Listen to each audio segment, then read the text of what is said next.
What is going on, everybody? Welcome back to another Roster Bubble Series video. Please like, comment, and subscribe. Turn on post notifications so you know when the live stream pops or drops. Appreciate y'all coming back. Also, share this out as well. It's dead time in the NFL offseason between mini camps and training camp, and there's not a lot of news out there, and some will go with the clickbait. Some will try to be creative like myself. So sharing it out to Giants fans, NFL fans, whoever, gets more people to the channel. We get to milestones faster, and there's more benefits for you guys along the way. So appreciate you guys for coming back. In these types of videos, roster bubble videos, of course, I take a player that's on the roster bubble. I talk about their background, their competition, how they could win a spot on the roster, how they could lose a spot on the roster, followed by prediction. Darius Slayton is today's candidate / profile. And he's an interesting character because a lot of people deem him on the roster bubble after what happened in minicamps when he was basically with the second team. And that's not the worst thing in the world, but with that being said, a lot of players were injured. Wandale was on the sidelines, and Kenny Golladay and Kadarius Toney were on the sidelines. And hell, he still didn't even get to the one team. David Sills, Richie James, and another guy, I think it was Austin Prail or whoever, they were with the first team. So he didn't even reach the first team when injuries happened, which is a bit sad. A bit sad to say the least, at least, in my opinion. But with that being said, let's talk about his background.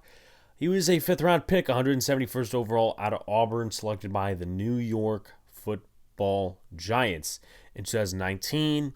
Stats: he played in 14 games, started 9. Started 9. He missed the first 2 games of the season due to an injury he sustained in the preseason.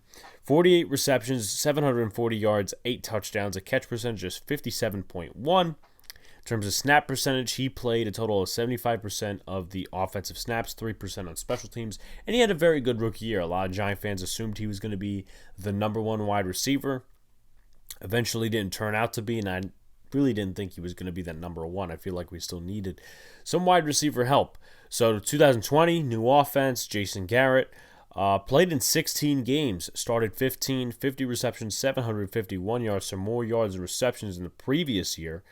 A catch percentage of 52.1. He slightly took a downturn, also 3 touchdowns, slightly took a downturn, some dropped passes along the way, lower catch percentage.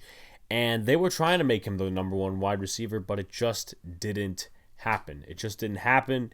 And the Giants knew they needed some help at wide receiver overall. Obviously, they went in the next draft, took Kadarius Toney, they signed Kenny Golladay. And in 2021, Slayton played in 13 games. He only started 5, though.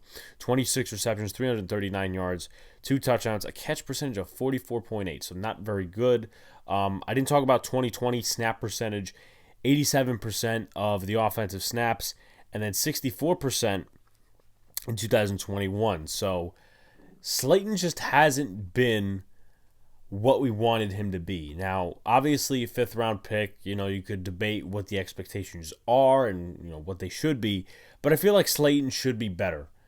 You ultimately build a ceiling for yourself, and I understand, yeah, sure, the 2019 year was an anomaly, but he should still be a solid wide receiver, and the fact that the coaching staff may not value him as that for this offensive scheme, it might be, a tough spot for him, and it might be a tough situation for him in terms of making the roster. Now, in terms of competition, here is who he's going to have to compete with: C.J. Board, Travis Devoynin, Alex Bachman, Robert Foster, Richie James Jr., Colin Johnson, Austin Prail, David Sills, and Keelan Doss. Now, a lot of these guys are 50-50 ball guys.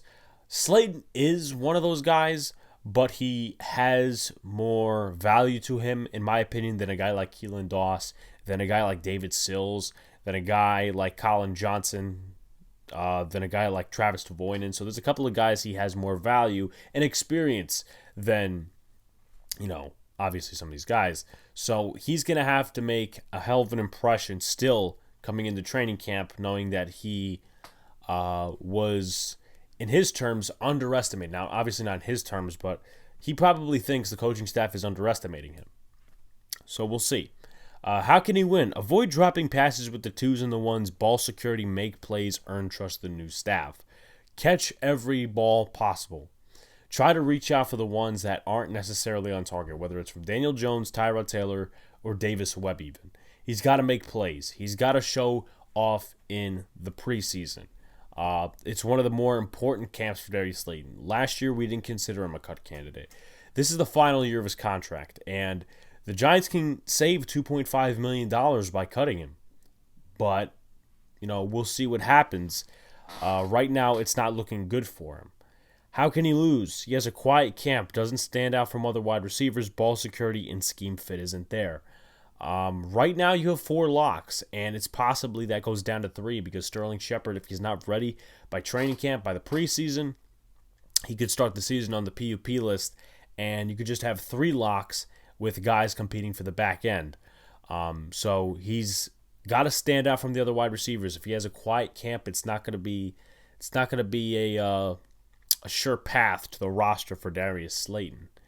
Overall, I think he does make the roster, though. I think a lot of people assumed the same thing about a guy like O'Shane Ximines last year. I'm not defending O'Shane Ximines, but a lot of people thought he was going to get cut, that he was gone, but that didn't happen. Injuries happened. A lot of veterans underperformed, like Ifedi Odenigbo. He was supposed to make the roster, but he didn't.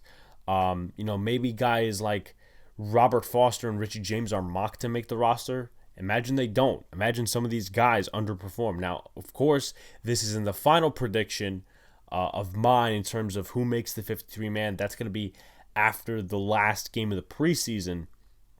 But with that being said, I just feel that Darius Slayton's going to stay on for one more year. Why save the $2 million when you could just put him in free agency? He's off the books next year. And you don't have to re-sign him. You could get a wide receiver that's either cheaper, you could draft one, or more of a scheme fit. But if you haven't already, like, comment, and subscribe. Turn on post notifications so you know when a live stream pops or drops. Appreciate y'all coming back. Peace out, guys. See you later. Stay cool.